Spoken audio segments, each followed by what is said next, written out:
கும்பகோணம் அருகே திருப்புரம்பியம் சாட்சிநாதர் ஆலயத்தில் 30 ஆண்டுகளுக்கு பிறகு மாசிமக தேரோட்டம் வெகு சிறப்பாக நடைபெற்றது.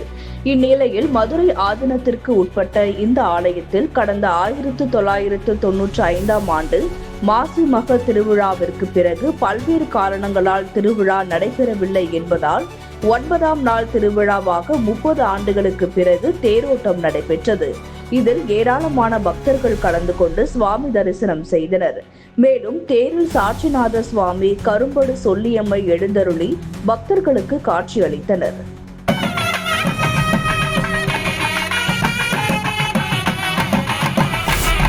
கும்பகோணம் நகரில் நடைபெறும் முக்கிய விழாக்களில் ஒன்றான மாசிமக பெருவிழா கடந்த 3ஆம் தேதி தொடங்கியது. இந்நிலையில் அதிகாலையில் இருந்தே ஏராளமான பக்தர்கள் மகாமக குளத்தில் புனித நீராடி தங்களது முன்னோர்களுக்கு திதி கொடுத்தும் வழிபாடு செய்து வருகின்றனர். மேலும் மாசிமகத்தை முன்னிட்டு அனைத்து சிவாலயங்களிலும் சிறப்பு வழிபாடு நடைபெற்று வருகின்றன.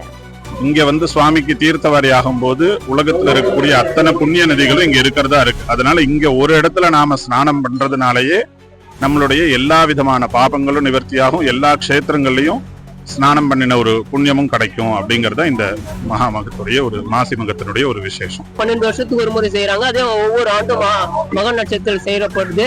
இங்க புனித நீராடனா எல்லாருடைய தோஷங்களும் நீரும், பாவம் எல்லாம் தீராது, தோஷங்கள் வேணா நீந்துரும்.